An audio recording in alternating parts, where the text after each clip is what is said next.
Mesdames et messieurs, signore, signori, así taca. Iniciamos aquí una nueva emisión de La Hora de la Nostalgia.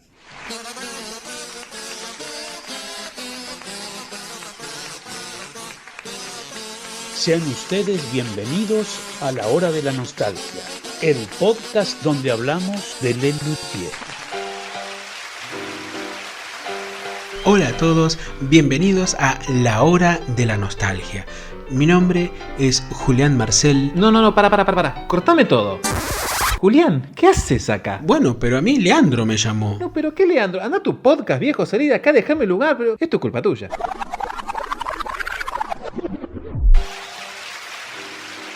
Hola a todos, bienvenidos otra vez de nuevo a este hermoso podcast que hemos decidido nombrar La Hora de la Nostalgia, el podcast donde hablamos sobre Lelutier. Mi nombre es Sebastián Padilla, tal vez me recuerden de la presentación que acabo de hacer, y estoy con mis tres amigos, a los cuales ahora mismo voy a pedir que se introduzcan. Me introduzco primero. ¿Qué tal? Yo soy Juan Vargas, ¿cómo están todos? ¿Bien? Hola, ¿qué tal? Mi nombre es Sebastián Sarabia. Y hola, ¿qué tal? ¿Cómo están todos? ¿Bien? Bueno, yo me introduzco tercero. Mi nombre es Lea de Becky y estamos todos muy bien. Bueno, yo no me introduzco en ningún lado, me quedo afuera mirando a estos tres tipos que se introducen a sí mismos. Es una cosa bizarrísima, visualmente hablando, ¿no? Sí.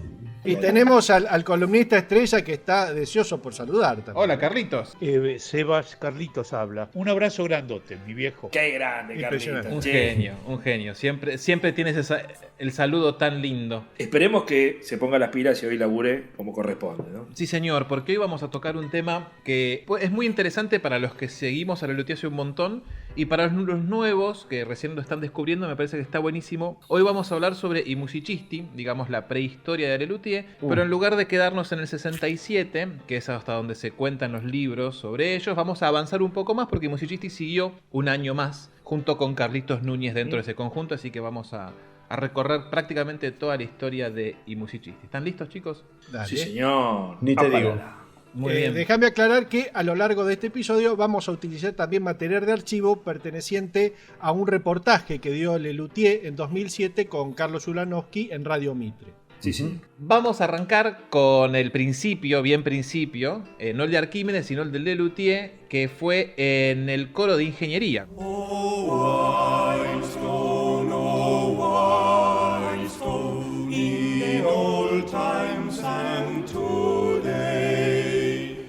El movimiento coral universitario, Claro. que fue entre... Año 1960, ¿no? Aproximadamente esto. Claro, en el 59 en realidad que con el gobierno de Frondizi, ¿no? Claro, ahí comienza a haber como un boom de los coros en las distintas facultades, pero no necesariamente uno tenía que estudiar la carrera del coro donde se auspiciaba. Por ejemplo, en el coro de ingeniería, el único que estudiaba ingeniería era Marcos, el resto ya se había recibido, incluso Gerardo ya era arquitecto cuando formaba parte del coro. Sí. Bueno, por ejemplo, Carlos Núñez, que estudió química, no en esa universidad, obviamente, fue a parar a ese coro persiguiendo a coreutas muy lindas, y porque el coro, dicho por él esto, y el coro, digamos, tenía una fama dentro del ambiente muy bien catalogada, digamos. Este es el único coro universitario que se presenta todos los años en el célebre Carnegie Hall. Todavía no han sido recibidos. Sonaba muy bien, es lo que se dice que Virtú Maraño, el director del coro, ¿no? Sí, señor. Sí, señor. En realidad nos desviamos un poquito del tema, porque tiene más que ver con la cuestión de historia argentina, pero el nacimiento de Lelutier se da en un contexto cultural muy especial. Sí, claro. ¿No? Porque estos festivales universitarios de coro que se organizaron tenía que ver con una decisión que se tomó de que las universidades tuvieran una extensión cultural más allá de lo estrictamente académico, que le dio una vida cultural a la Argentina muy especial, donde ocurrieron otros fenómenos de los cuales seguramente vamos a hablar después, como la casa de Julio Cax, que eran cuestiones que se daban en esa época que generaron una situación o un contexto para que grupos como Lelutier nazcan, ¿no? Había como un caldo de cultivo ahí. Exacto. Muy grande. El coro de ingeniería no fue solamente el sustento o el lugar donde los Lelutier se conocieron, sino que creo que dotaron a Lelutier de algo más, con una cuestión ética y estética en lo que después va a ser el grupo. Claro. Bueno, perdón, y no deja de ser muy llamativo. Viste que las grandes bandas de rock se conocen en el colegio. Estos muchachos se conocieron en la facultad, ¿no? Donde ya el desarrollo cultural de cada uno venía con un bagaje, con unas expectativas. Era gente un poquito más ya tenés otra mirada. Sí. Claro. Y con distintos estilos de vida, porque las edades variaban un montón. Había gente de 17 años, como en el caso de Jorge cuando ingresó al coro, y tipos que ya estaban casados y recibidos, como Gerardo. Recibidos, tenías estudiantes y recibidos, y ahí tenés un amplio espectro de gente, ¿no? Exactamente. Sí, de vivencias y de intereses, ¿no? La universidad pública, ¿no? Que también alberga un montón de gente y le da la posibilidad a un montón de gente de instruirse y de estudiar sin clasismo. ¡Silencio, alumnos! Señor Marona, ¿tiene un uno? Sí. Los coros universitarios se empiezan a fomentar en el año 59. O sea, Frondizi asume en el 58. A partir de ahí empiezan los movimientos. En el 59 empiezan a funcionar los coros. Y en el año 60 se hace el primer festival interuniversitario, digamos, de coros. Claro. Primer nacional, digamos, con una mirada nacional. Sí, claro. Son encuentros corales donde participaban todos los coros universitarios, y el primero, por lo menos, o el de 1960, transcurre en Tucumán. Sí, perdón, y vale aclarar que Daniel, por ejemplo, que estudiaba Derecho, él en la Universidad de Derecho fue a anotarse al coro también, y le resultó que el coro de ahí no era tan bueno como el que había escuchado de Ingeniería, entonces se fue para allá. Digamos que realmente había una movida importantísima con respecto y eso a las artes, ¿no? Tiene que ver también con Virtu Maraño, que era un director que venía de Europa y era un director muy reconocido, y entonces cualquiera que tenía alguna aspiración musical un poquito más allá de lo meramente amateur, le interesaba por ahí participar en este coro de Maraño, que aparentemente era un personaje bastante particular.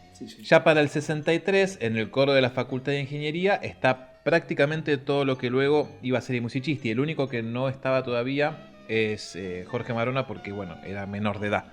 Que muy de hecho Jorge tiene la suerte de ver, y curiosamente, la primera participación de ellos, que fue en el 64, es cuando hacen por primera vez una obra para los postres, digamos. En La Plata.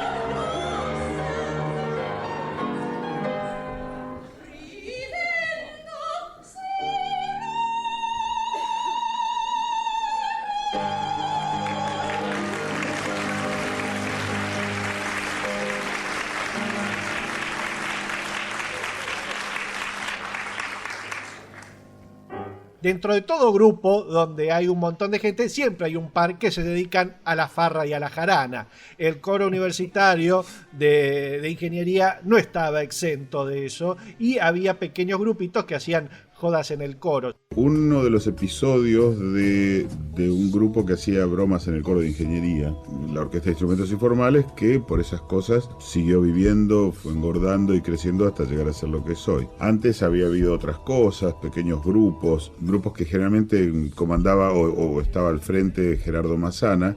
Uno de ellos había sido los Triste España Serenaders. Otro había sido la biografía de Freddy Mastropiero, que hacía yo. Eran todos números en broma que se hacían para las fiestas del coro. Después hubo, me acuerdo una vez, una obra de música moderna, muy contemporánea en aquel momento, del siglo XX, una broma, por supuesto, que se llama Iaquai di Roma. Con el título parodiaba las obras de Respighi. Estaba hecha todo con ruido de cloacas, con ruido de la cadena de aguas que iban y venían. Otra fue la representación de Il Figlio del Pirata, que esa había sido una cosa que había traído Gerardo del Casal de Cataluña, una vieja partitura de una ópera que era parodia de otras óperas, ya era en broma. O sea que había un grupo que nos dedicábamos a eso, y una de esas cosas empezó a tener trascendencia pública y llegó a ser lo que somos hoy. Oh sol bemol. Bien, acá entonces escuchamos que Marcos ya nos da la pauta de que dentro del coro de la Facultad de Ingeniería había bromitas y cada uno de estos grupitos tenía nombre. El primero que nombra es de hecho los Triste España Serenaders. Claro, que eran Gerardo Massana, Horacio López con Julio Abruj y Alberto Duchovny, que eran los Triste España Serenaders, que fue quienes cerraron, digamos, la fiesta post-festival de coros ahí en Tucumán en 1960, que según comenta medio por arriba el libro de Seba Massana, nadie sabe muy bien cuál era el repertorio, pero podían hacer algo de jazz con algún instrumento informal, pero no hay nada. Sí. No quedó ningún registro, más que una foto. Claro, quedó solamente una foto, sí. Bueno, de hecho tenemos en el mismo programa de Radio Mitre, hablan por arriba sobre qué era los Triste España Serenaders y de dónde viene. Triste España sin Ventura es una canción de Juan de la Encina que tenía cierta fama entre los grupos corales de aquel entonces. Un clásico de los coros. Un clásico de los coros, justamente. Entonces, para cualquier corista, sobre todo de esa época, ahora se hace menos. Decir Triste España era un clásico coral, digamos. Triste España sin ventura,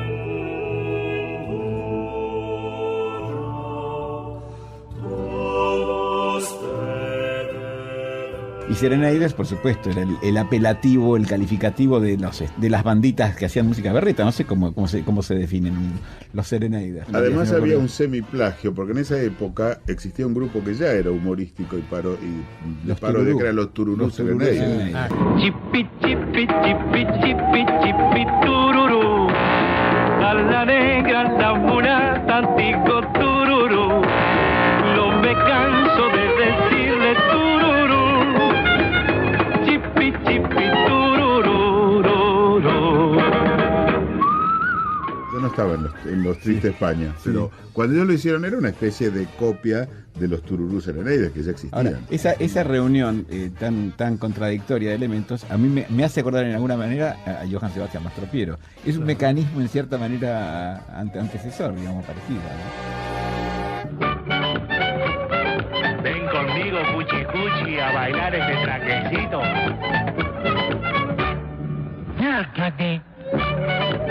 Escuchamos recién hace un ratito un fragmentito de Chipi Chipi Tururú y ahora un fragmentito de Trácate, que son justamente los Tururú Serenaders, lo que hacía referencia recién Marcos en el audio. Los Tururú Serenaders era una agrupación musical que había comenzado a mediados de los años 40 en un programa humorístico y cuya gracia era que entre la formación había un serrucho.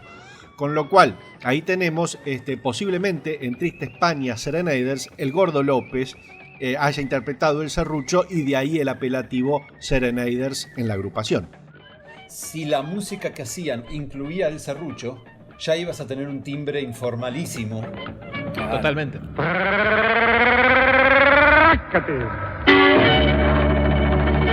Eso fue en el 60. En el 61 Marcos, en otra joda del coro, crea Freddy Mastropiero. Digamos, todo sucede muy ahí. Sí, va todo claro. Va todo yendo hacia lo que termina siendo y musicisti, digamos. Claro. Sí.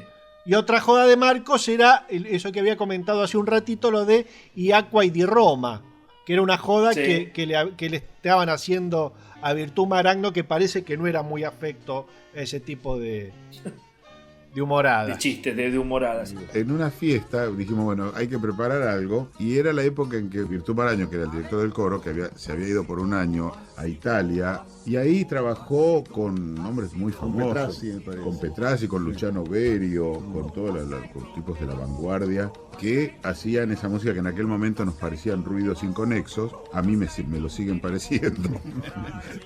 Y se nos ocurrió, como broma, armar una obra grabada, que era una mezcla de música concreta, música electrónica, las variantes que se usaban en aquel momento, con ruidos grabados, con nuestros precarios grabadores de aquel momento.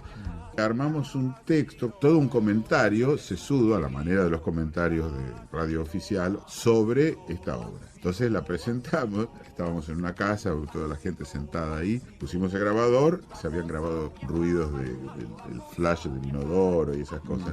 Pero era ingeniosa, estaba bastante bien hecha y mucho trabajo, con mucho cuidado hecha. Y a los 30 segundos, Maraño, que estaba invitado a la fiesta, se levantó ofendido y se fue.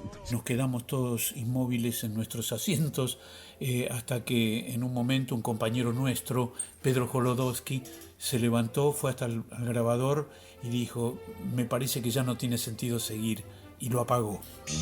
1000 chorros de agua multicolor danzando al compás de la música, formas y colores, ritmo y movimiento, fría y caliente. Qué obra rara esta, ¿no? Qué cosa más extraña. Y como, igual la anécdota es espectacular. Es increíble. Sí. Es como bien decía Sebastián, había un caldo en esta época que estaba explotando. O sea, era muy creativo todo. La estrella de Marcos Mustok ya estaba, ¿no? Sí. Y la de Gerardo también, porque pensá que él en el primer festival de coro ya se le ocurre hacer algo en broma al final. Sí. Distinto.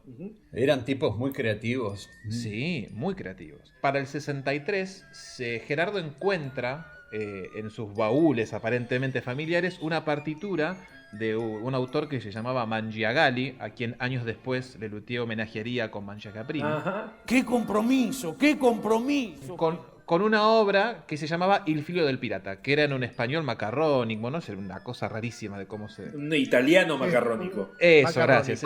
Era muy raro y se decidió presentar a fin del Festival de Coro del 63, que por un motivo no se pudo hacer. Claro, se enfermó la soprano. La soprano. Ahí va. Y en el 64 hacen por fin Il figlio del pirata. ¿Con quiénes en escena? ¿Alguien se acuerda? Sí, claro, digamos, los fundadores de Lelutier. Lo que yo no entiendo, cómo no llegó este cuarteto a fundar Lelutier, que era Carlitos Núñez como Rafaelo, Marcos, el Conde Salvador, Gerardo Massana Bonifacio, Daniel Rabinovich como Rosendo el Mozo y Patricia Jaimovich como la duquesa Antonina. Tanto dolor rivela el tuo sembiante che già non voglio che mi parli más. Lo indovino al vederti por delante, lo capisco al vederti por detrás. Massana siempre pensó que el filio del pirata era de Carlo Mangiagali, la ópera en sí, pero es solamente la música. Claro. Seba Massana en su libro descubre que los letristas son Rafael Leopoldo Palomino de Guzmán y José de la Cuesta. Igual hay una tradición en atribuir al músico la autoría de la ópera, siempre, ¿no? Por escuchar el Don Juan de Mozart. Claro, sí. El autor de la letra. Che, pero perdón, de vuelta hay como una reminiscencia, ¿no? En este caso a las majas, ¿no? A los compositores Sí, claro. de las majas, que son una cantidad de Claro. apellidos. Y son 3 tipos nomás. Sí, claro. Sí. Pero suenan como si fueran 40. Suena como si fuesen 30, sí. Totalmente de acuerdo. Sí. Totalmente de acuerdo. Y esto fue un éxito. La presentación del Figlio del Pirata con Jorge Marona en el público fue un éxito. La verdad que rompió todo. Y al año siguiente a Gerardo se le ocurre hacer algo totalmente distinto. Escúchame. Con los famosos instrumentos informales. Le sumo a Lean que entre todo ese elenco estaba Celia Lubenfeld tocando el piano. Lo que Claro, hizo que ahí Carlitos está. pasara a la voz y a cantar, claro. Y esto fue un éxito. El Figlio del Pirata, la representación fue una cosa increíble. Nadie esperaba que se represente algo así. Aparte era una obra larga, duraba como 15 minutos.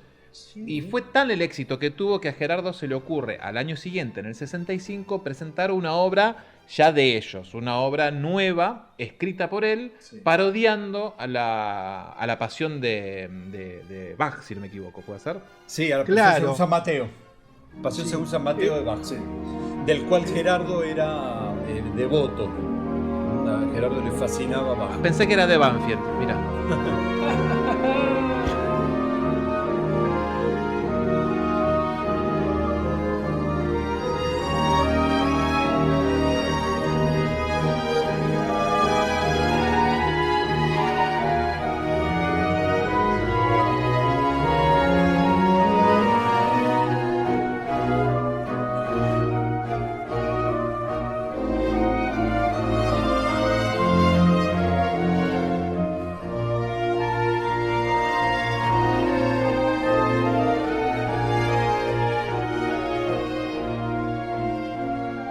Claro, Gerardo quería componer algo al estilo de Bach, pero no tenía la temática. Y dice que empezó a preguntar ahí entre los compañeros del coro a ver qué podían hacer. Dice que Raúl Puig propuso una parodia a Pedro y el Lobo, Sí. pero que el lobo Sí, mirá. podría ser una mujer. Y resulta finalmente que Mario Brodsky, que laburaba de visitador médico, aporta el libro de el folleto de este laxante modatón, a ver si se le ocurría algo. Dice que Massana mucho no lo vio muy prometedor, pero a la vuelta, subido en el colectivo, vio que por ahí no era una mala idea. Nosotros hoy entendemos como un prospecto medicinal las hojitas que aparecen dentro de los paquetes de pastillas, de Migral o lo que fuera. Sí, Es claro. una hojita malísima. En esa época el prospecto medicinal era un libro. Era un libro Claro, porque gigantesco.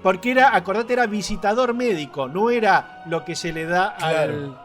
a la persona que compra ok. la receta, sino que era el tipo que se lo termina vendiendo a las farmacias. Ah, ok, eso explica porque realmente hay imágenes en internet, creo que en leslo.com.ar hay un par sobre lo que es el libro y las anotaciones de Gerardo, y es un libro gigante. Claro, sí, es un cuadernito de tapa dura, sí. Claro, no es joda. Yo me acuerdo, creo que estabas vos, Eva, ahí, Padilla, cuando hará 15 años nos fuimos a tomar un cafecito con Seba Massana y nos trajo Sí, señor. ese cuadernito garabateado por Gerardo. Sí, lo tuvimos ahí. Sí. Y aparte es muy loco porque en el mismo prospecto, o sea, lo que nosotros escuchamos hoy en día en la grabación de Cantata Laxatón, es lo que se canta es lo que está en el prospecto. Se habrá agregado Sí. una o dos palabras, pero es tal cual. Sí, pero es eso y es lo que lo hace genial, el contraste entre una música barroca y qué sé yo, contra algo tan humano, es la miseria humana. La miseria del es vientre humana. seco, es una porquería. Modatón soluciona el estreñimiento crónico. Da un enfoque distinto y más completo de su patología.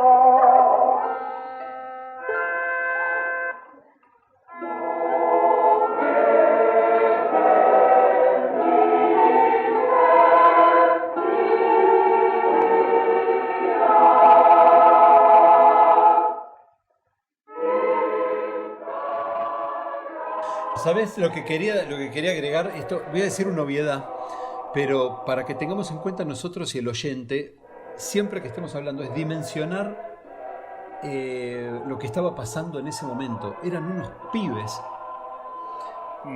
que tenían ganas de romper las pelotas y la forma que tenían era escribir esto. Porque nosotros lo vemos con la historia terminada y bueno, sí, claro, obvio. No es obvio. Hay que ponerse en ese contexto, totalmente. No, y aparte, cuando Carlitos nos da el pie sobre los primeros instrumentos informales, recordemos que él dice, bueno, Gerardo dijo, estoy escribiendo esto. ¿Quién se quiere sumar trayendo su propio instrumento? Digamos, Claro. era una apuesta que era para todos. Era para el propio Gerardo Sí. escribirlo y para quien quiera participar, bueno, no vengas así nomás, traete algo. Claro.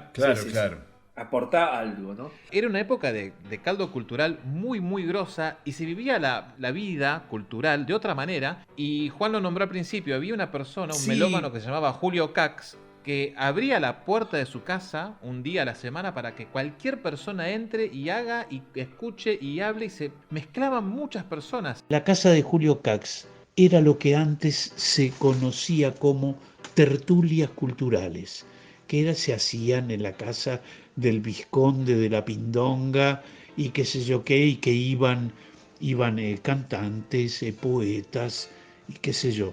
Este tipo yo creo que quiso en el siglo XX, en pleno siglo XX, reproducir o remedar aquellas tertulias hermosas que se suponía que eran reservadas solo para los nobles, ¿no? Y el vulgo se quedaba fuera.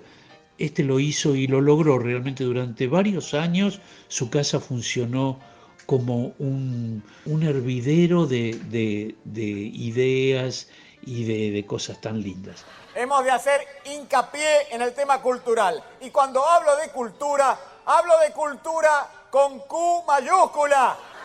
Recordemos que en los 60 era muy habitual, ponele por lo menos en Buenos Aires, que la gente tenga discos y tenga discos de música clásica. Sí, y tenga discos totalmente. de bolero y que tenga discos de tangos y discos de folclore. Digamos, era ese surtido cultural que había en un gran promedio de la clase media argentina, por lo menos de Buenos Aires, había un par de discos de música clásica, por lo menos lo obvio. Sí, súper. Porque pensá que la música moderna en ese momento, los Beatles todavía no habían llegado a Estados Unidos, digamos, ¿no? Claro. El contexto es muy importante, pero estos Claro. pibes eran de otro planeta, eran unos genios que pasaban el trapo. O sea, sin el contexto no hubiera podido crecer, seguramente. Por supuesto. Pero ellos eran muy de avanzada, o sea, realmente de la manera que tenían de trabajar, las ideas que tenían, que lo hacían solamente para joder. No eran claro. Ni amateur, qué sé yo.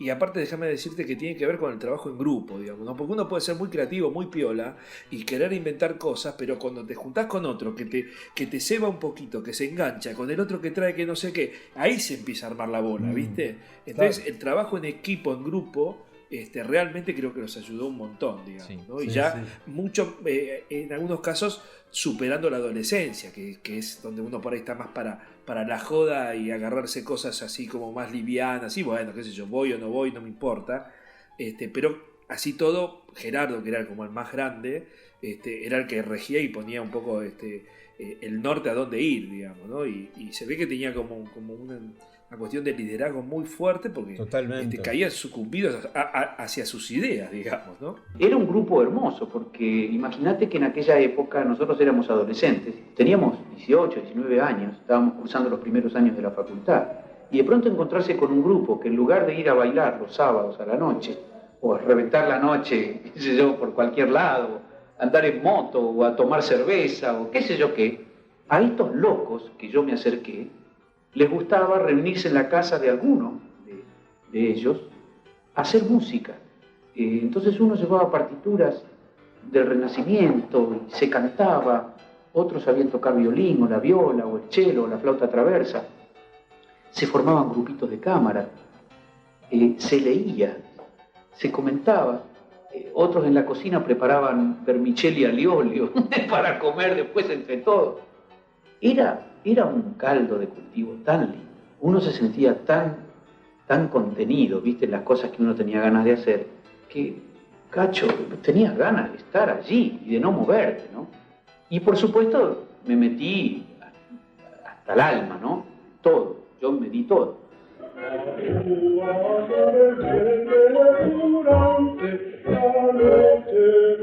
Sin dolor, oh sin dolor,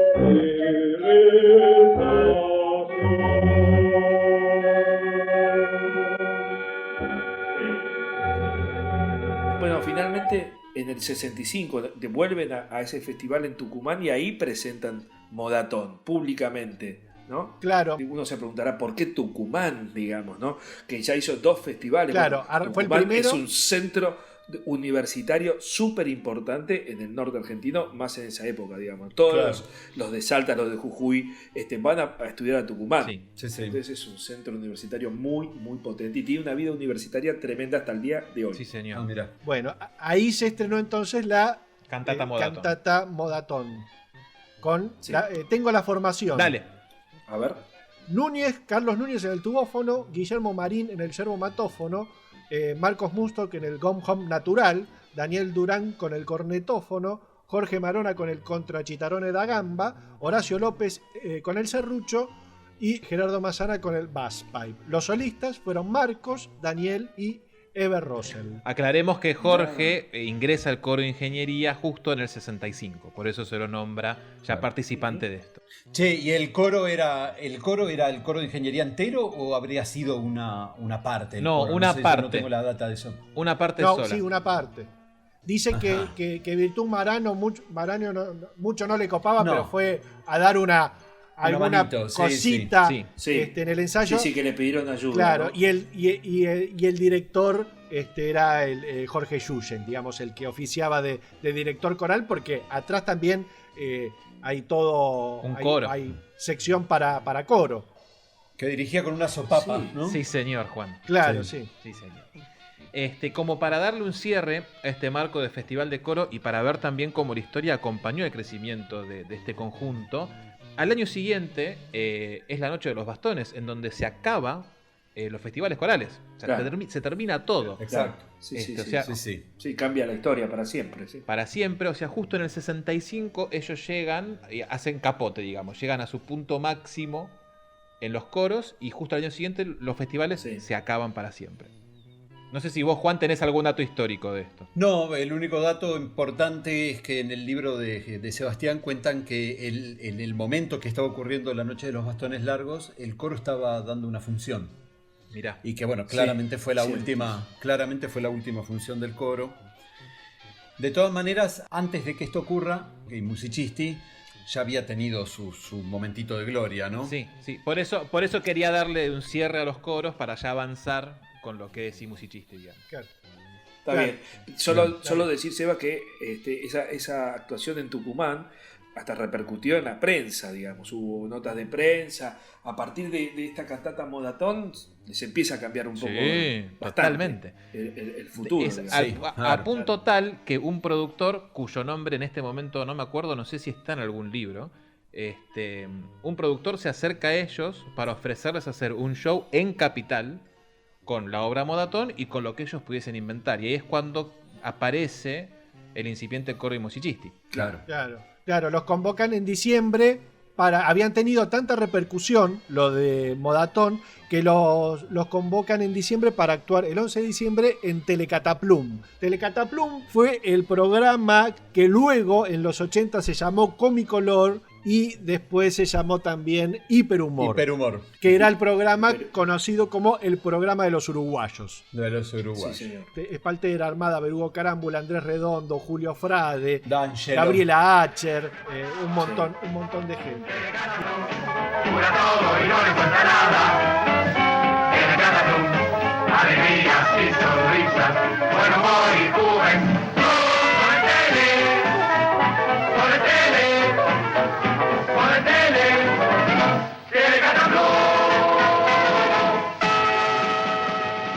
Bueno, eso fue una presentación en el año 65.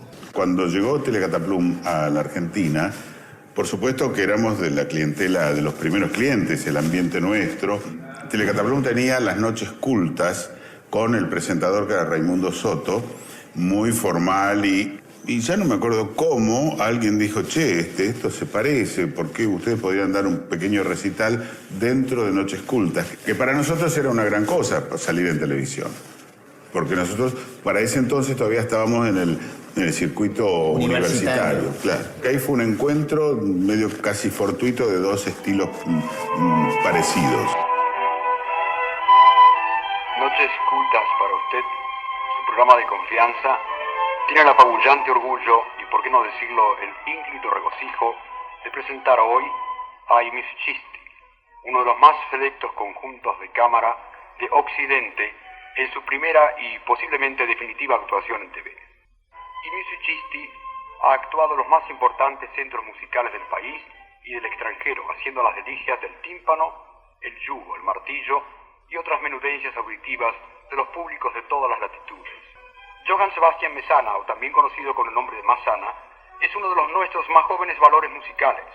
Y decimos jóvenes, ya que el maestro Massana nació aquí en el año 1962.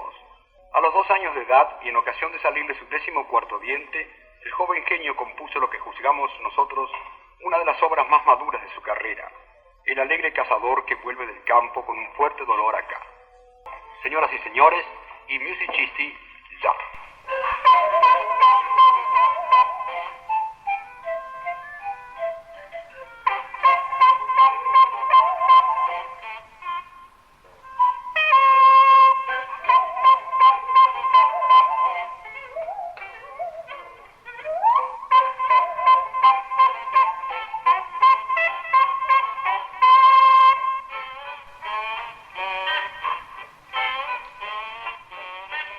Y una vez que terminan de hacer esta presentación en la tele, de la cual afortunadamente hay registro de sonido y hay un par de fotos dando vuelta, es cuando i Musicisti prepara su primer espectáculo que se llamó Música, sí, claro, que se estrenó el 17 de mayo de 1966 en el Teatro de Artes y Ciencias y se terminó de representar el 12 de diciembre del mismo año en el Teatro IFT. Se hizo solamente 8 funciones de Música, sí, claro. Claro, con textos de Marcos Mustok y música de Gerardo Massana y la colaboración en ambos de Jorge Yushey. Sí, señor. El hilo argumental de este espectáculo será la biografía musical de Johann Sebastian Massana. Martes 17 de mayo de 1966 se cumple un nuevo aniversario del nacimiento del gran compositor italiano Johann Sebastian Massana. Johann Sebastian nació en Manhattan, hijo de madre italiana y padre. Ingresó al Conservatorio Municipal de Nueva York, del cual egresó al día siguiente, dado de alta por el portero del establecimiento, quien pronunció en esa ocasión la frase que serviría de guía a Johann Sebastian. Justo cuando estoy barriendo se te ocurre pasar. El desengaño le impulsó a escribir una de sus obras trágicas.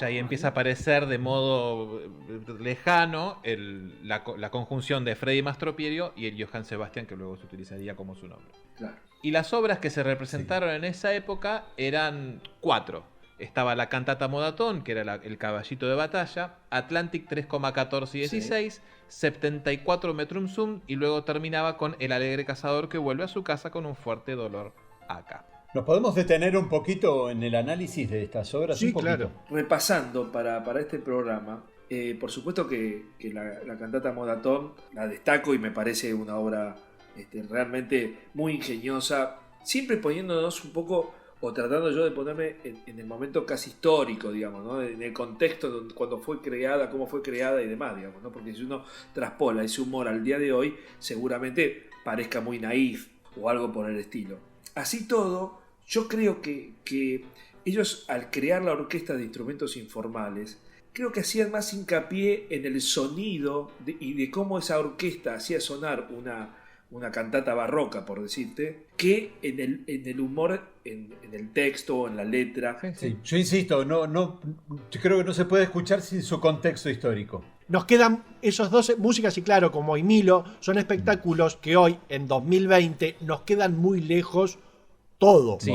En su contexto, Sí, claro. está grabado de un modo muy casero, hay que hacer fuerza Música, para sí, entender. claro, sí. De Emilio hay una linda grabación. Pero hay que hacer un esfuerzo extraordinario Un esfuerzo. para meterse en la obra. Totalmente. Hoy, 2020, ¿no? Sí. Digamos, estamos hablando de cosas que pasaron hace casi 60 años. Y además, y creo que se les nota, a pesar de que en todos lados, inclusive los mismos luthiers dicen que estos espectáculos fueron su entrada al profesionalismo, no eran espectáculos profesionales, donde todavía se les nota muchísimo el amateurismo. Sí. Y entonces, claro, comparar música así, claro, con luthierías, son espectáculos incomparables. Claro, no, ¿Entendés? aparte Sí, es un espectáculo que montaron 10 pibes universitarios, es una estudiantuina. Totalmente, no estoy tratando de comparar música así claro con ninguna otra cosa que hayan hecho muchísimos años después, ni siquiera un par de años después. Simplemente tratando de ponerme a escuchar y ver y tratar de entender de dónde vienen, qué era lo primero que generaron. A mí gracia no me causa, me causa simpatía el sonido que generan con los instrumentos que habían creado y que tenían hasta cierto grado de absurdez, por decirlo mal y pronto. Sí, sí, claro. Entonces era lo que llamaba más la atención, digamos. Claro. Totalmente.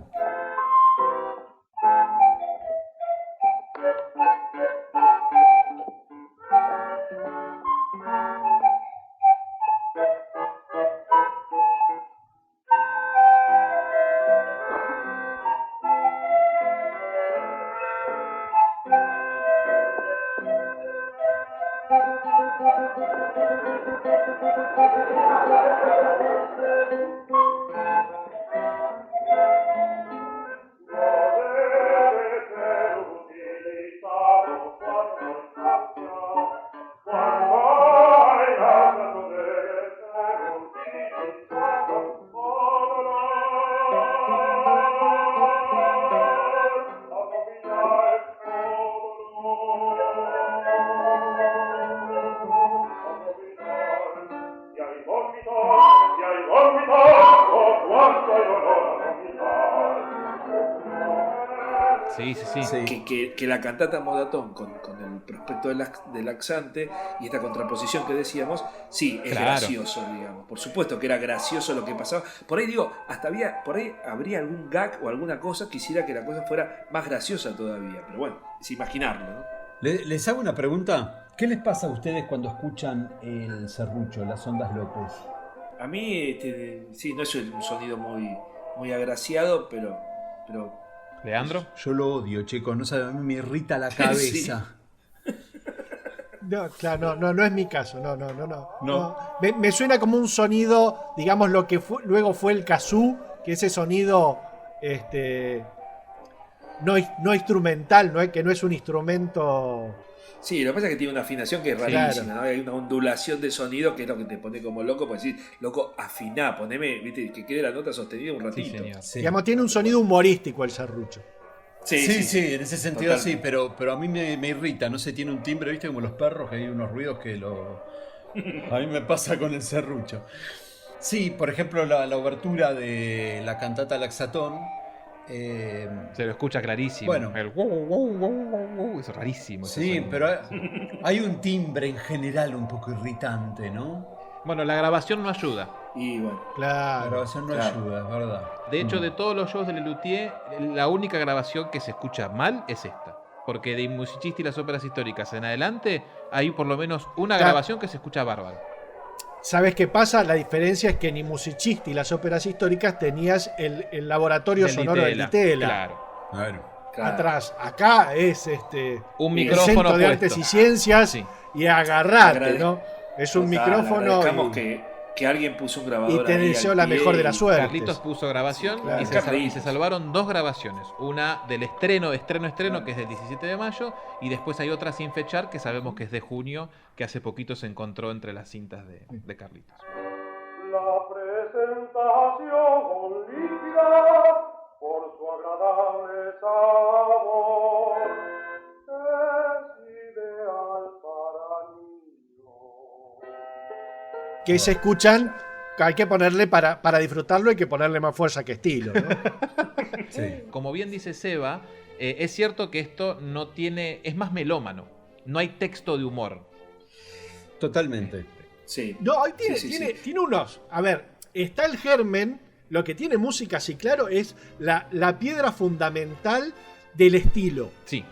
Que es la biografía de un músico berreta, el sonido informal, la parodia a la música clásica, digamos, ya está todo acá en este espectáculo de 1966. Ya estaba todo. Después sí, obviamente, se pule, se hace para el gran público y se toma profesionalmente, pero el germen lo tenés en música, así claro. Totalmente. Sí. Creo que igual hay que ver cuándo es que ellos deciden abrirse al gran público, porque sí estaban vistos como un grupo elitista, digamos, no por esta cosa melómana, ¿eh? No, y aparte porque había que tener cierta y cultura. Musicisti nunca se abrió al gran público, no llegaron. No, por eso digo, cuando con Lelutier y todo ya formado también la cosa empezaba a ir para un lugar, pero en algún momento hacen como un quiebre y arrancan, digamos, para la cosa. En el 74. Y cuando pasás de un café concert a tener que llenar 800 butacas, y bueno, tenés que abrir el abanico, amigo.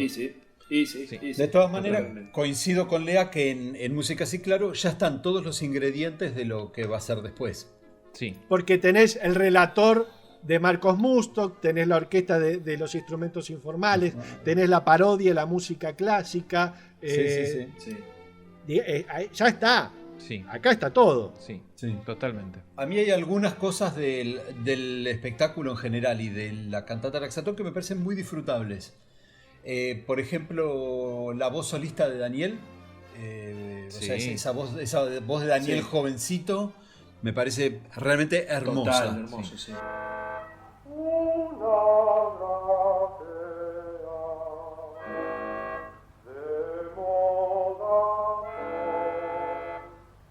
Tomada con la cena, da lugar al tercer día a la evacuación de ese suave.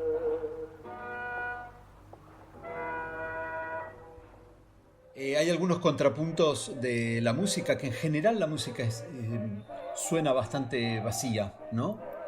De pronto vos tenés algunas obras donde tenés la voz solista, el tubófono y el contraguitarrón de la gamba, nada más. Sí. ¿No?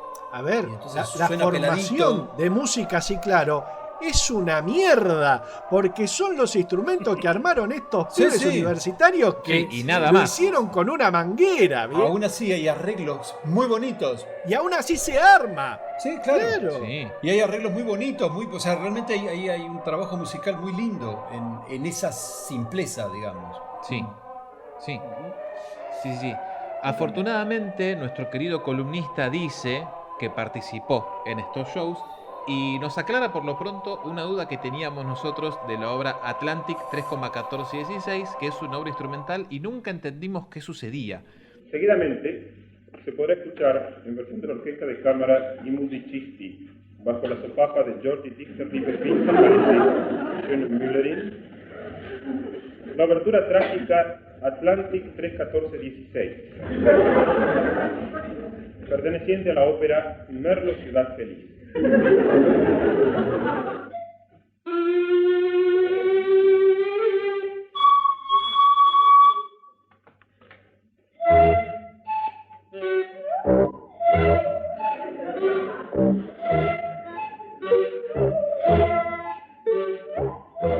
En el Atlantic 31416, lo que pasa allí es que choca el tren. Lo que está pasando ahí es que estamos haciendo la parodia de un rom, chin, chun, uy, rom, chin, chun, uy, rom, chin, chun, del ruido de una locomotora. Y de pronto se cruza un caballo o algo así, que Marcos hace el relincho, se escucha el ruido del serrucho, como si fuera la frenada, y después un ruido terrible que es el tren que choca. Eso es todo. Ahora es increíble cuando te lo explican. Vos escuchás la obra después de la explicación, es otra cosa.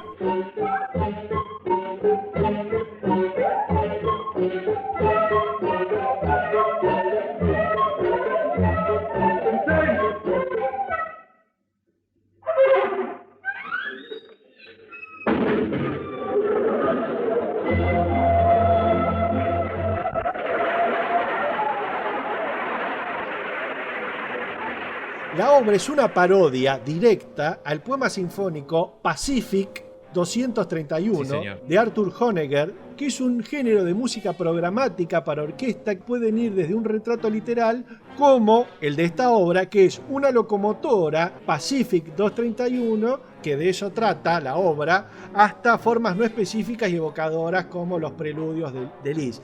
La obra Atlantic 3,1416 es una parodia directa a Pacific 231, que si yo te pongo un fragmento de Pacific y de Atlantic, es lo mismo. Solamente que a alguna se le escucha el serrucho A ver. y a otra no, pero no están tan lejos.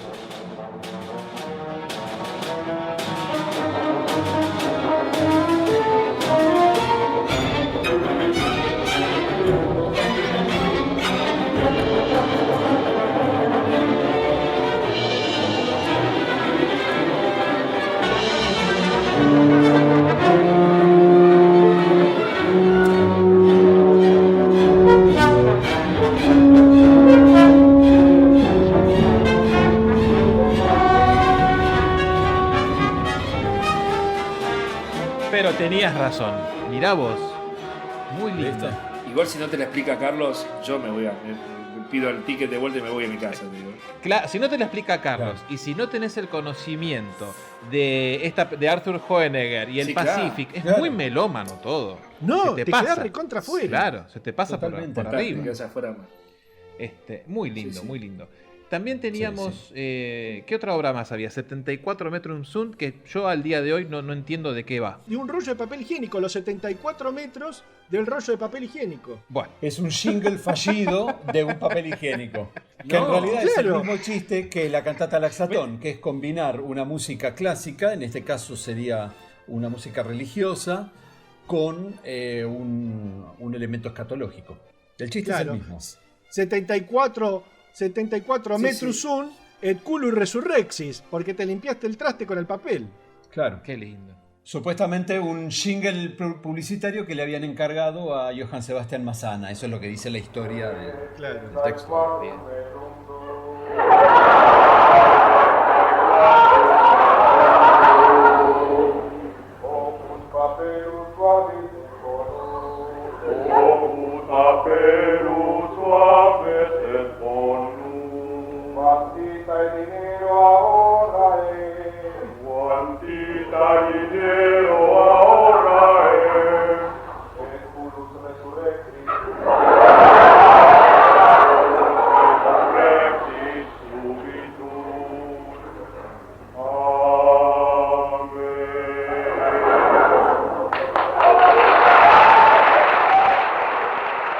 Digamos que es una estrofa también, ¿no? La canción. Sí, es una cosita chiquita que es obra de Shusheim Sí.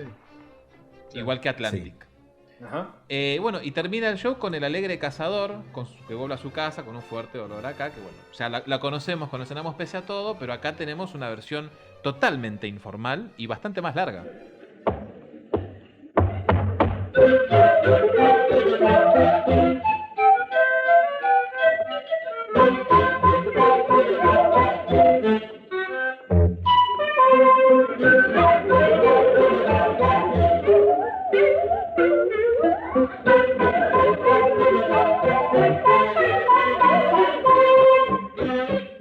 ¿Querés que te diga? A mí me da más gracia esta versión que la del disco. Mira, ¿por qué? Me gusta, me parece muy divertida. Los arreglos musicales, el solo que en el disco está en el violín, acá lo hacía Puig con la manguelódica. Y tiene algunos pasajes bastante simpáticos. No sé, me parece la instrumentación, me parece muy divertida. Claro. El duelo, hay una parte del duelo, por ahí el editor después lo pone, hay una parte del duelo donde el tubófono hace como una escala descendente. Pam, pararam, pam, pararam. Y entonces cuando lo tiene que hacer el bass pipe, lo hace glisando el tubo y la verdad suena, a mí me da mucha risa.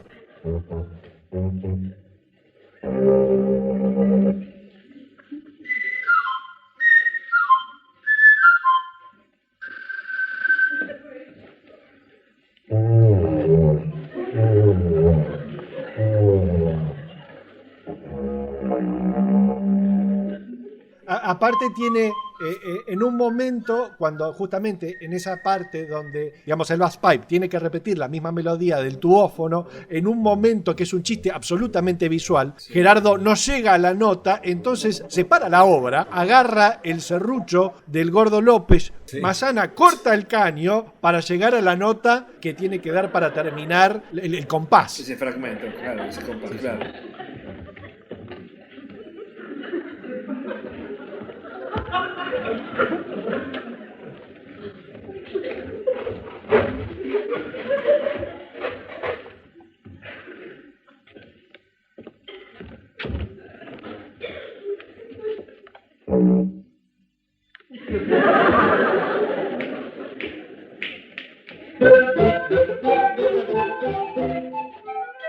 Digamos, hay una idea también teatral y visual más allá de la partitura. Totalmente. Claro. Incluye la muerte de un integrante del grupo, ¿no? Nosotros antes de grabar este capítulo estuvimos 3 días debatiendo sobre este tema de la muerte, porque en el guión, que se puede leer en leslo.com.ar, en la parte de música, sí, claro, al final del show entra Marcos Munstock y dice que se llama concurso abierto para la provisión de los cargos de pianista acompañante y ejecutante de Ondas López, porque lo habían matado al Gordo López. Y debatíamos si lo habían matado en Atlantic 3,14 o en el Alegre Cazador. ¿En qué momento se moría? O si lo habían matado 2 veces. Claro. Porque lo matan en Atlantic y vuelve a aparecer en el Alegre Cazador. Entonces, Claro. ¿qué? ¿Revivió? Lo que ¿Cómo es nosotros esta pensábamos historia? que era la muerte de López en Atlantic era simplemente el choque del tren. Claro. Y que la muerte Vale decir que ese dato está en el libro de Sebastián. de Por Seba eso Massana, la confusión. Claro, por eso la confusión nuestra. Había una confusión muy grande. Carlos, ¿cuándo se moría López? Al Gordo lo matan en el 2 minutos 40 segundos, una vez que empezó el Alegre Cazador que vuela a su casa. A los 2:40, el Gordo empieza a hinchar las pelotas con el serrucho y el director le dice que se calle y él no quiere hacer touchet, como se dice en música, y sigue boludeando con el serrucho hasta que el director le encaja no 1, sino 3 balazos.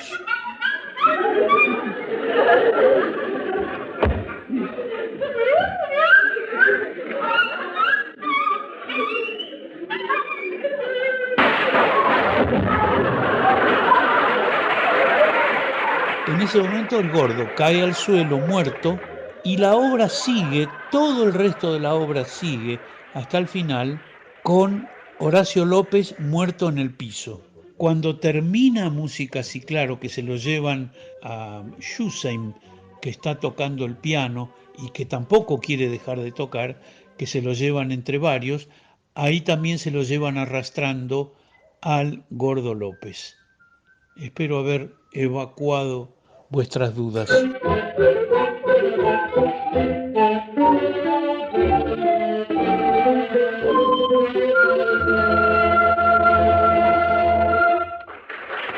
¡Qué bárbaro! Sí, a ver, cuando arranca hoy diciendo el Gordo porque le decían el Gordo López, es cariñoso. Claro, sí. Estaba el Gordo Marín y el Gordo López. Eran los sobrenombres del grupo. Claro. Claro, de hecho, en la introducción de Cantata Modatón les cambian los nombres a nombres alemanes a cada uno de ellos. Les voy a decir los que nos importan, que es Carl Mendeleev Núñez, era Carlitos Núñez, George Wolf Maronen, era Jorge, Mancupelánimas McCormick era Marcos, que Mancupelánimas me parece genial porque tiene que ver con el pelo, y Johann Sebastián Massana es Gerardo. Y a López le decían Criptoballenato López. Sí, os manejaban un nivel de sutileza impresionante. Sí. De hecho, Marín era más gordo que López, pero sin embargo el gordo era López. Sí, señor. O sea, era su apodo. Sí, eran los dos, sí, era el Gordo Marín y el Gordo López. Para octubre del 66, Norman Brisky y, si no me equivoco, Carlos del Peral le llaman a i musicisti para que compongan la música para una obra que hicieron en el Di Tella que se llamaba Mens Sana in Corpore Sano, que fue es el primer acercamiento de i musicisti a un teatro como el Di Tella, que en esa época era de experimentación cultural absoluta.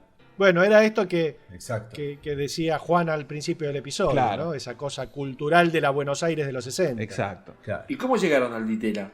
Al Di Tella llegamos invitados a intervenir en una obra que era de Carlos del Peral y que dirigía Norman Brisky. Se llamaba Mens Sana in Corpore Sano, que era un espectáculo de teatro por sketches, que en aquel momento era toda una novedad. Eso fue en el 66. Al año siguiente, en el 67, fui yo y propuse, y Milo, hablé con el que en ese momento era el director del Centro de Experimentación Audiovisual, que era Roberto Villanueva, y le propuse hacer i Milo, Musicisti y las óperas históricas. Así fue. Marcos cuenta entonces cómo llegan con Mens Sana para luego quedarse con el siguiente show de i Musicisti. Claro, poner un pie en el Di Tella, que también era un lugar no ideal. Y era muy importante, claro. Sí, vale aclarar que no participaron todos los i musicisti, sino algunos de ellos. Daniel Durán, Jorge Marona, Gerardo Chiarella y Marcos, Gerardo y Jorge Yuyen, que eran los tipos que habían escrito tanto la música como algunas obras que integraban el espectáculo, como la cantata Seamos Pocos, obra en la cual se estrena el instrumento informal, el cello legüero. Toma. Mirá. El Seamos Pocos es que sería el abuelo del calipso de las píldoras, ¿no? Sería una cosa así. Sí, claro, no hay audio, al menos nosotros no hemos podido tener un audio de esto. Probablemente exista porque si se hizo en el Di Tella, eso debe estar grabado. Así que en algún lado está. Sí, aparte, ojalá, un espectáculo donde participó mucha gente que después fue muy trascendente. Entonces, sí, Nacha Guevara, por ejemplo. Sí, Nacha Guevara, Norman Brisky, Carlos del Peral, sí. No. Claro, y en ese momento un espectáculo de sketch era la novedad. Sí. Claro. Y además, imagínate, ¿no? Además, Juan, ¿qué otro show aparte hizo i Musicisti en este mismo año? No, bueno, sobre el fin de año, creo que el 3 de noviembre fue, que claro, la misma producción de Mens Sana in Corpore Sano los convocan para amenizar la presentación de un perfume de Coty que se llama Imprevu, en la discoteca Mau Mau, que era la discoteca de moda, era lo más cheto que podía haber en esa época. Entonces el productor, que creo que es Rossi, ¿puede ser? No sé ese dato. Puede ser. Sí, Puede si lo ser, tenemos. puede ser. Igual definamos cheto porque a lo mejor nos escucha gente menor de 30 años y quizá que viva en otro país. Claro, el Mau Mau era un boliche. De moda. Un boliche. El lugar de moda. El lugar de moda donde iba mucha gente famosa, mucha gente importante. Pero era el lugar del jet set, digamos, claro. Claro. 100%. Cualquier, qué sé yo, venía de visita a Alain Delon, iba a Mau Mau, digamos, Claro. a pasar la noche ahí. Y no era de claro, fácil bailar. acceso tampoco. No. Entonces tengamos en cuenta que para una gente que un año atrás estaba haciendo esto en un festival de coros, al año siguiente los invitan a hacer un show especial en Mau Mau. Ok, llegamos, estamos llegando a algo está sucediendo. O sea, Claro. El productor se sirve de su espectáculo para armar esta presentación. Entonces, entre las varias cosas que ocurrían, una iba a ser una pequeña presentación de I Musicisti haciendo una obra especial para la ocasión, digamos. Creada especialmente. Exacto. Claro, sí, texto, música, todo con... Que durante bastante tiempo les ofrecieron puntualmente para lanzamientos, creaban era un laburo tremendo, ¿no? Porque te contratan para hacer lanzamiento de una fragancia o un perfume, qué sé yo, todo un desafío y una novedad increíble para ellos, supongo. Y aparte escribir como si fuera un espectáculo que vas a rodar un año, pero que se rueda una sola noche. Claro. Pero que lo iba a escuchar gente muy importante, Muy grosa. gente que podía abrir muchas puertas. Claro, totalmente. Así que el año 66 fue un año muy importante para I Musicisti y al año que le seguía, el 67, iba a ser casi el principio del fin de un grupo que duró 3 años. Sí, no duró tanto como pareciera que duró, porque claro, estaba toda la prehistoria del coro que ya lo venía arrastrando, digamos. Hay un datito que el principio del fin arranca en el año 66, pero esto lo vamos a hablar en el episodio que viene. Bueno. ¡Qué misterio!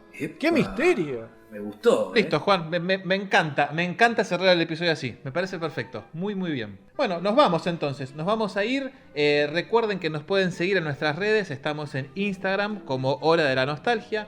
También estamos en Spotify y en YouTube. Síganos que estamos nada más que a 999.000 personas de llegar a 1 millón de suscriptores. Así que denle like, síganos, que ese es nuestro objetivo de fin de año.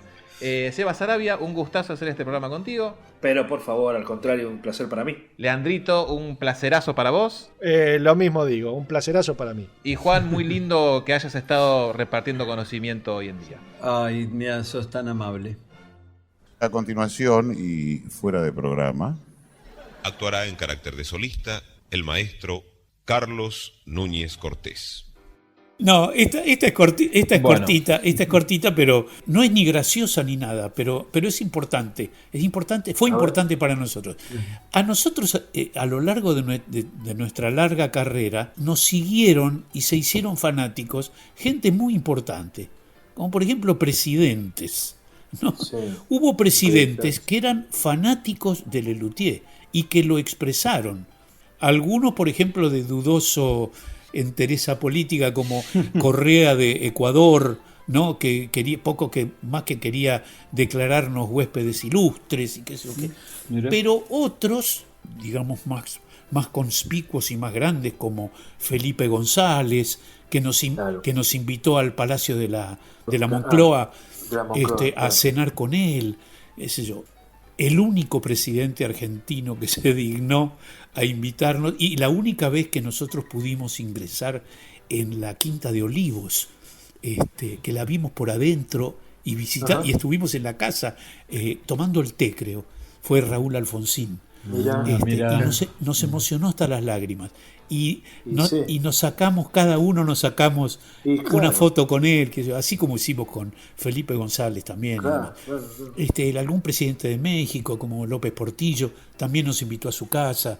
Bueno, pero aparte de los presidentes, hubo gente muy grande que de pronto pidió conocer a Lelutier a través de lo que sea, de un contacto, de un amigo, conocido. Y acá justamente yo recuerdo la anécdota que estando nosotros en Colombia, en la casa de Daniel Samper, Daniel le había dicho a la mujer Pilar, mira Pilarica, quiero que le cocines acá a estos argentinos para que conozcan nuestro plato nacional, que es el ajiaco, que le cocines un ajiaco y que vengan a almorzar con nosotros. Bueno, fuimos los 5 a almorzar en la cocinita. Era una cocina de dimensiones medio minúsculas, teníamos una mesita y estábamos sentados los 5, Daniel Samper y la mujer, y con el tacho de ajiaco en el medio, qué sé yo qué. Y en la mesa estaban todas las sillitas alrededor y había una silla vacía. Y nosotros dijimos, Daniel, usted está esperando, en Colombia se tratan de usted. Sí. Exactamente. Usted, sí. Pero ¿usted está esperando a alguien más para comer? Sí, dice, ya está al llegar, dice, así que vamos a dejarlo así al calentico, el ajiaco, así en cuanto llega ya lo servimos. Bueno, suena el timbre, nos sentamos todos, al sentarse, nos sentamos, se abre la puertita de la cocina, aparece un señor y se sienta a almorzar con nosotros. Gabriel García Márquez. Sinceramente, nos quedamos mudos todos, nos levantamos todos, por supuesto, como un resorte después, y a los abrazos y qué sé yo. Imagínate. Y el tipo que dice, finalmente los conozco, carajo. ¿No? Mirá. Bueno, entonces, realmente, me muero. bueno, yo salí corriendo, me acuerdo, de la cocina y le dije a Samper, deme el primer libro que tenga, porque yo me tengo que llevar un autógrafo, ¿no? Entonces dice, pero joder, coño, usted me va a quitar un libro a mí de mi... Sí, lo quiero ya mismo. Bueno, me dio el relato de un náufrago, entonces yo corrí a la cocina y se lo di al Gabo, y le digo, Gabo, por favor, ponga para Carlos y Virginia, Claro. mi ex mujer, por favor. Y Gabo tomó el coso y dice, pero qué edición de mierda. ¿De quién es este libro? Y yo le dije, no, lo saqué de la biblioteca de Samper, así que yo estoy libre de culpa y cargo. Entonces dice, bueno, genial. Sí, entonces me puso en la primera página, me puso la dedicatoria y ahora lo tengo en mi... Qué hermoso, qué como lindo. Tesorito, sí. Eso quería contarles, ¿no? Qué Muy lindo. Carlitos, ¿te puedo pedir que toques selección de bailarines hoy? No problem. Eso sí, vamos a ver si me acuerdo de toda la partitura, porque me parece que tengo un bache en la partecita lenta. Pero bueno, yo grabo y hago lo que puedo. Y si me queda algún huequito por ahí, bueno, complétenlo ustedes con la grabación, ¿sí? Que nadie se va a dar cuenta, espero. He nacido para bailar y solo bailar me hace feliz, como me gustaría saber bailar. Hicimos reír, hicimos llorar, hicimos reír, hicimos llorar, lástima que fue involuntario. En la vida a veces un fracaso nos hace trastabillar, pero en cambio en el ballet trastabillar nos hace fracasar.